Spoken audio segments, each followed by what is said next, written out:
so much ecology, so much horror. DC Universe's Swamp Thing, Episode 1, Review, Reaction, and Breakdown.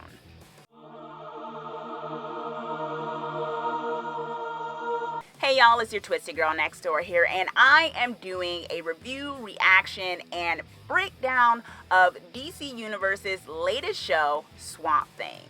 So, if you're new here, this is the way it goes. I'm going to do my overall thoughts of the episode, as in my overall and thoughts and reactions of this episode, but this one's going to be a little bit different for this particular episode. Then I'm going to do the major happenings, as in the major happenings in the episode and what I thought about that. Ship talk, because I do love talking about relationships. Comic book talk, because if you know or don't know, Swamp Thing is based off of a comic book series. And finally, my predictions, and particularly for this one, because it's a pilot, kind of my verdict on whether or not this is a show we want to stick with or not.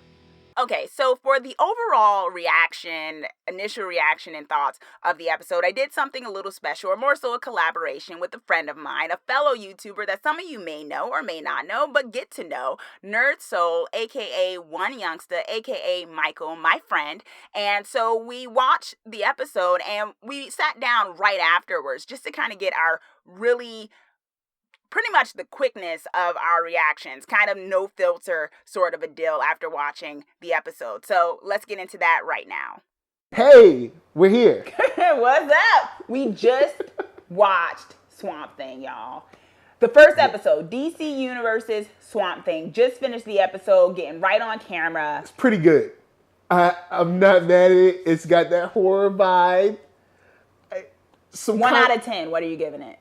1 out of 10 for the first episode. This is a pilot episode. For a pilot episode, I say this is solid around, you know what? I'm going to put this high. I'm going to go high with this with like a 8.25. I really like the autopsy. That threw it over for me. I was like, I'm digging this. The little spike up in for all that like little weird nasty stuff, that was cool. Okay, I mean, for me overall, I'm going to say it's a 7. Out of 10. I'm going to say it's 7 out of 10. Still solid. I mean, it's a solid episode. I have my pros and my cons. Right. I don't know how you want to like talk about your first reaction. Let's get, what's some of your pros? Well, I mean, the pros is that it definitely has a storyline going on with it. It's digging into a mystery. And I can dig a mystery. I worry sometimes when it comes to mystery plot lines that we'll get a whole season of the mystery and then we finally reveal something like in the last episode, which can be a problem. Okay. Good point. But it definitely has some plot lines. There are good characters there. There's potential of good characters there, I should say, because in this pilot episode, we didn't really get to know any of the characters. I'm going to say that because I felt like even with Abby, although she's a central figure, and Alec, who we know what happens with him. Yeah, we know. We didn't really get to know them. And so there were some pros for sure. I mean, and yes, the horror element. I mean, this is Juan who's doing this. This is from our dude from Insidious and all of that. So you definitely got from the his horror. Neck, it like came out his neck. It was nasty. This is gonna be a mixture of body gore type. And if you're into that, you're gonna love this because of the mixture of the body gore. Depending on how far it goes. Sometimes I'll be like, Yeah, but I mean, I'm not the biggest fan of body gore. I knew there were gonna be vines and stuff. I just didn't know they were gonna be doing it so hardcore in this show, where like the body was coming out of Eddie's like corpse and stuff, and it looks so. I'm not into tentacle type stuff. I know if you watch anime, you might like that tentacle stuff. I hate that. I don't like gross stuff like that. So that whole scene just had me like this the whole time. Like, I like that they make the town seem like a town.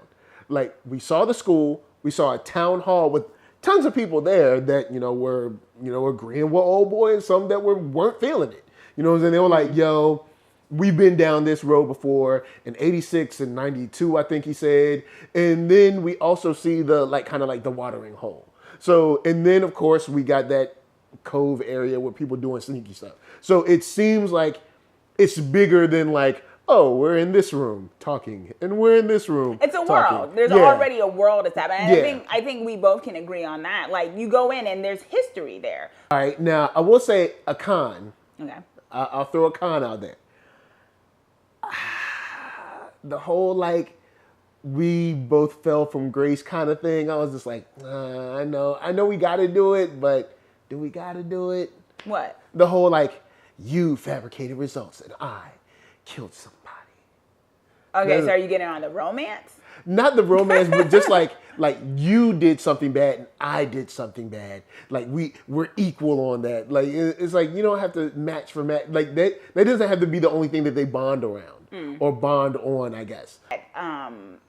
I wanted more moments like that. Like, who are these people that we're dealing with? Okay. And I didn't think we got enough of that. I think we got right into the mystery. We got right into the action of it all. And I was like, well, why do I care about these people a little bit? All right. When, especially with Swamp Thing, because it's a well-known figure. Swamp Thing is a very well-known figure. He's been around for quite some time. I think if you ask most people, though, they know about Swamp Thing, but they probably don't know if they're not like the readers of his particular thing. They might not know the ins and outs of the details of the characters and all that. Mm-hmm. And I felt like you kind of have to establish that a little bit with a character that it's kind of like with Doom Patrol. It was like people know about Doom Patrol, but they didn't really know. Not mainstream people didn't know about the characters.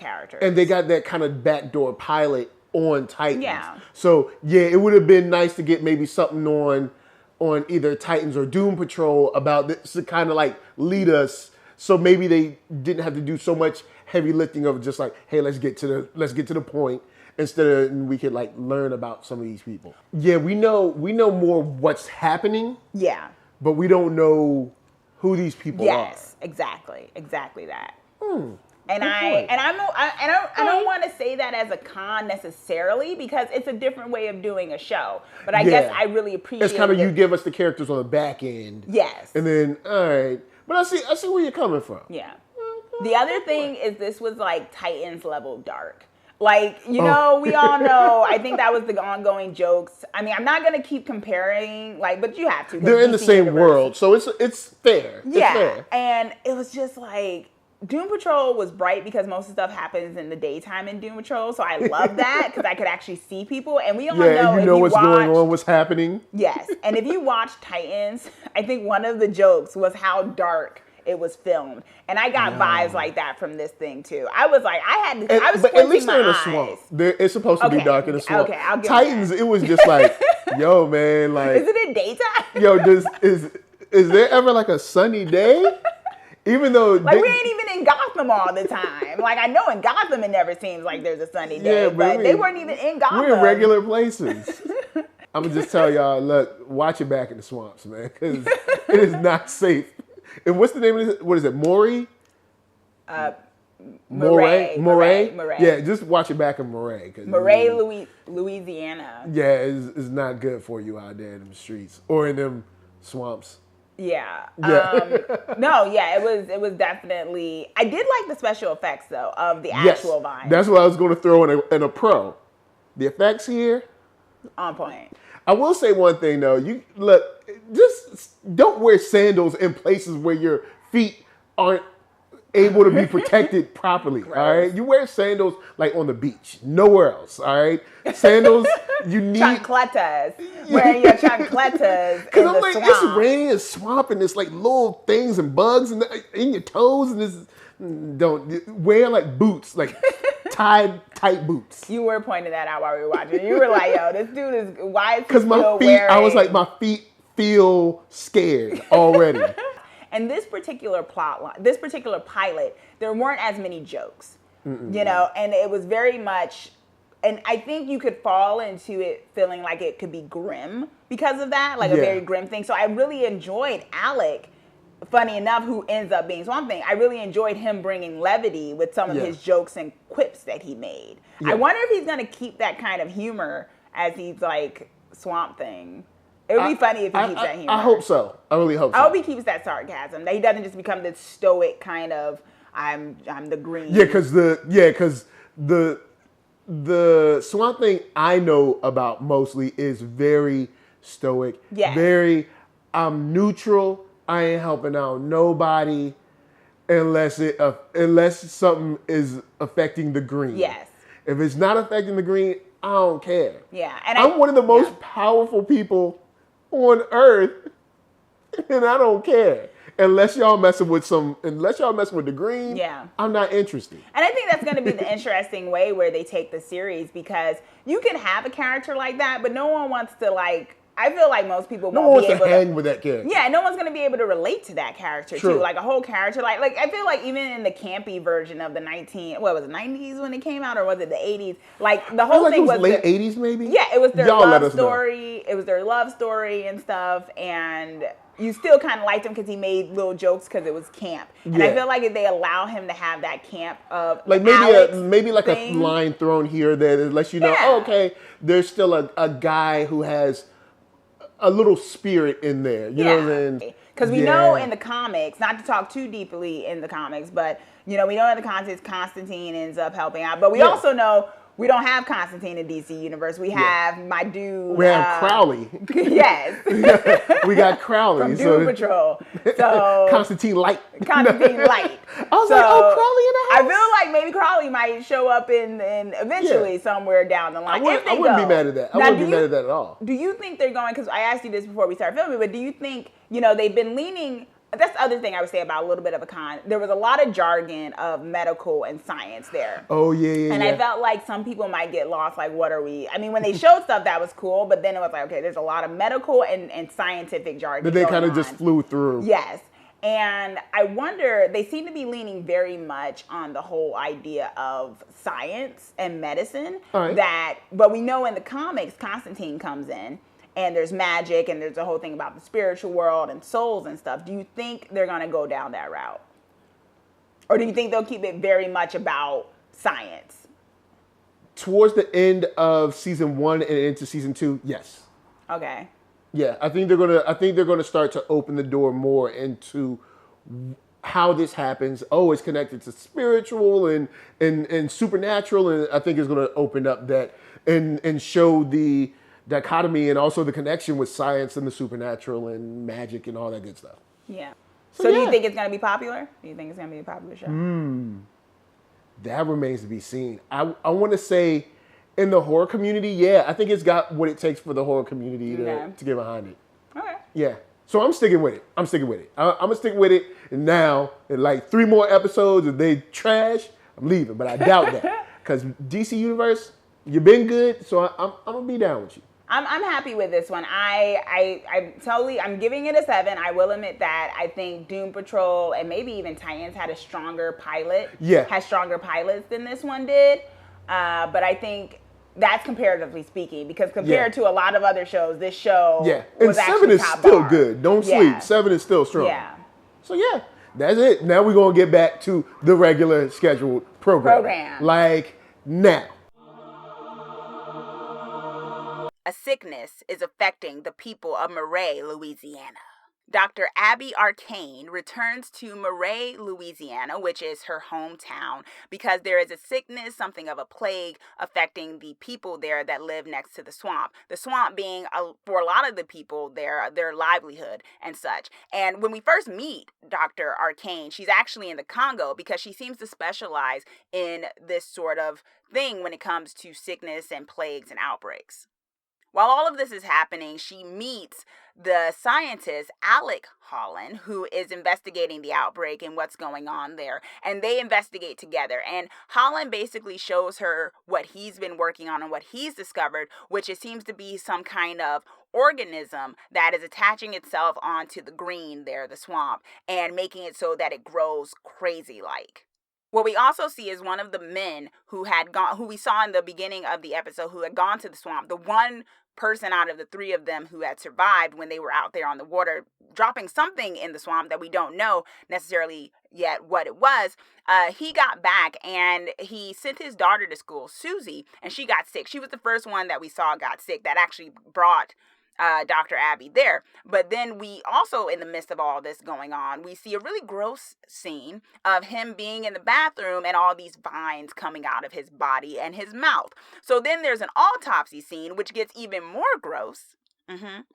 Whereas Abby and Alec are looking at the data and stuff as they're doing the autopsy, a whole bunch of more vines come out of his body. And his daughter, Susie, well, it's not even him anymore, right? He's dead. This is just the vines.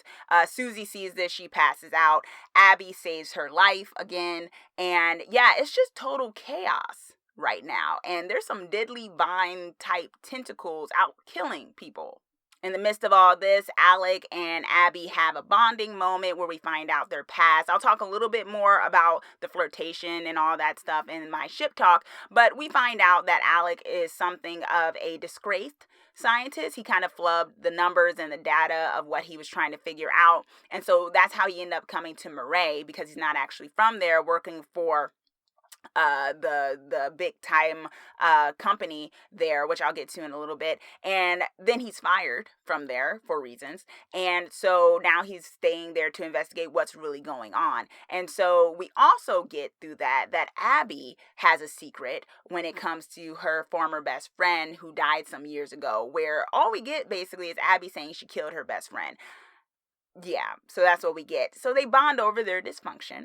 And then Alec goes out to the swamp by himself. And we already know that that's not good. And he gets shot and killed, assassinated by a mysterious figure. We don't know who. And so he falls into the swamp. And what emerges is seemingly Swamp Thing. I think what we're also going to see is an unfolding of Abby's past, of what that was really about when it came down to, her best friend, who is also the daughter of Avery and Marie Sutherland's, that was their daughter. And so we're going to see more connections of that, I'm sure. And I think what we're also going to see is an unfolding of this mystery. Like, what is this? Who caused it? Although I think we have some idea. So does that mean that this show is sort of predictable, or is that just meaning that if you read the comics, you already know where they're going with this? I don't know. I feel like if you hadn't read the comics, you kind of already can guess who's kind of probably going to be the villains on this show and who's going to be the good people. Maybe they'll surprise us. But I think overall, it was a quality start. Not much happened except getting us to the point of Alec becoming Swamp Thing. And even that, we'll try, we have to see which direction they're going with that, because I'll talk about this in my comic book talk. There's two different ways that they could go about what happened to Alec and the Swamp Thing's emergence, right? So I think this will be interesting. I think, it was kind of a slow episode too. But I think it had to establish of getting Abby there to Louisiana and what was going on there. But yeah, that vine scene was gross. It was vines. And I am a vegetarian, and I don't know. I didn't like it. I was like, ugh. But not like I didn't like it like that's bad, but like, that really made me uncomfortable. And it kind of reminded me of tentacles. I think that was what they were going for. And if you watch anime and you know about tentacles, those things are gross. You just know if tentacles are involved, it's going to get gross. Abby and Alec. So Swamp Thing has a central love story in it, the comic book series anyway, where, it's Abby, and it's Alec, right? Not to be repetitive, but it is. And so I think what also had to be shown throughout this pilot episode was that chemistry between the two of them, even before his change, right? So did that come through? I think it came through. I think it was kind of quick, but then they didn't have much time right before he changed. But I think it was good that they established this connection between them before the change, because I think it shows that she'll be able to have that glimpse of him as he was as human, and then this newness of him as the creature, a Swamp Thing. And so I think they had chemistry. I'm going to reserve judgment for how much chemistry they have as him as Swamp Thing. We'll see how that goes, because like I said, this is a central love story, and I think we've always seen it in the comics, and we did see it in that very cool campy live action some years back, but it was so campy, right? So they're not playing it for the camp this go around. So I feel like it's kind of like, are we going to be able to take this really seriously as an epic love story? Kind of Beauty and the Beast maybe for a bit. We'll see. I'm not sure if I ship it yet. I'm not sure I have to necessarily watch the show, but it is a central love story. So for comic book talk, I don't want to dive too much into some of the stuff because maybe that might be spoilerish depending on which way they go about it. I did want to, kind of touch on some of perhaps the minor and major differences in how they're going about the origin story of some of these characters, mainly the main two characters of Alec and Abby. So in terms of Alec, Alec is part of the comics. And, I know you're probably saying, of course, he's part of the comics because he's Swamp Thing. But he's not the only, human character from the comics who has been Swamp Thing, right? But he's probably, I would say, maybe the most well-known version of Swamp Thing because of the fact that the live action years ago, the campy live action years ago, used the Alec character. And so they're doing that for the live action. And I think it works thus far. I feel like they sort of tweaked his origin story in terms of his human side. He's still a scientist, of course, that makes sense. But it would seem that, instead of necessarily just like having the goons or like criminals kill him and his wife at the time, who was named Linda, and throw them into the swamp, which is what happened to Alec in the first incarnation of him becoming Swamp Thing. They made it a little bit differently because, of course, it seems to be playing more into this overall mystery plot with the Sutherlands and all of that. So I think that works, but that is a difference. And I want to put this out here now because I'm really curious to see how it goes. Because in the first incarnation, right, of Swamp Thing, what occurred was this whole thing with souls and mysticism and stuff where the Swamp Thing that emerged wasn't really Alec. Okay? So follow me here. So Alec, his soul was still around, but the thing was his memories and stuff got put into the green, the swamp, and the Swamp Thing that emerged, that took on a humanoid kind of figure, took in Alec's memories. And so for a time, that Swamp Thing thought that it was Alec. But then later on, it finds out that it's not actually Alec, and that it just thinks it's Alec because it has all of his memories and stuff. And that Alec, his soul is actually still around somewhere and wants to be released. It's a whole thing, right? And then in the next incarnation of that, because comics do this all the time, they restart stories. And so in the next version of that, they made it so it was very much Alec. That it was Alec, that he was very much Swamp Thing. His soul was in it. He even gets to change back and forth occasionally. So not like the Hulk, but he does get to change occasionally. We do see him in his human form, and then times when he goes back to being Swamp Thing. So I'm curious which way they're going with this. I would say I hope they do it the second version, which is him really being Alec, because I think it gets really kind of weird if you make it so that Abby falls in love with this person who's just kind of an impersonator. I mean, yes, through experience and stuff, someone becomes human, but I don't think we have all that time to get into existential crisis on the show necessarily. I know Doom Patrol jokes about it, but I don't think we have time to really dive into it in a serious manner on the Swamp Thing. So I think they'd be have an easier traveled road to go the second version of that. But I'm curious what they're going to do and how they're going to go about it. With Abby, it's her origin story is a little different from the first version of her in the comics. She's scientist, she's doctor up in here in this one, which I think really worked because it makes her more capable, and I think it makes her more prone to the plot. Now, in the comics, she also has powers. She's connected to another entity. I'm not going to go into it here because I don't want to spoil it if you're not someone who knows about the comics or whatever. But yeah, she has a very interesting life, and she's not just quote unquote a love interest, although I do think superhero love interests are very important to the plot, whether they have powers and importance and positions or not. But in this particular case, Abby, both in the comics and they seem to be doing in the live action, is very important to the plot outside of just being in love with Swamp Thing or Alec. Who knows if that romance may even go that quickly in this one. Although I do think, because we saw the flirtation in the first episode, that they're going that route to get there quickly. But yeah, so those are kind of some of the differences with her. I don't want to go into too many details because some of that's spoilerish if they end up doing it, but there are some differences. And her hair. I don't try to get into the whole aesthetic of it because, race changes and stuff like that in our modern times, which is awesome. Yeah, she has white hair usually in the comics, and she's got black hair in this one. My verdict with this show from the pilot episode is that it's very solid. We just came off of Doom Patrol, which was, tone-wise was a totally different kind of show than this is.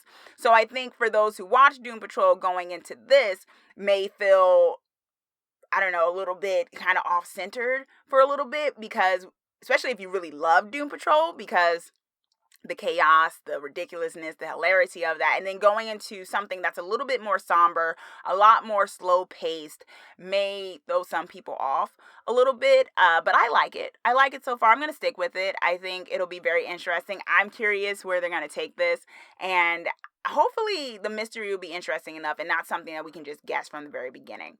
I don't have much of a prediction from this pilot episode, except that we are going to have a mystery for a while. I think that's going to be the main crux of it. What's going on in the swamp and who's causing it and how deep it goes and why. So I'm fine with that. I'm fine with the mystery unfolding. We'll see where it goes. Okay, y'all. So what did you think of DC Universe's Swamp Thing? Episode 1, the pilot episode. What's good? Do you like it? Are you feeling it? Are you going to keep with it? Do you think it's kind of too different from what you wanted? Is this what you had in mind? What did you think of the special effects? Were you as grossed out by the vines, the tentacle vines, that's what I want to call them, as I was? Let me know, comment down below. And also, be sure to subscribe so that you are the first to know when I post my videos of all things horror, dark fantasy, and dark superhero. Thanks for watching. Let's get creepy together.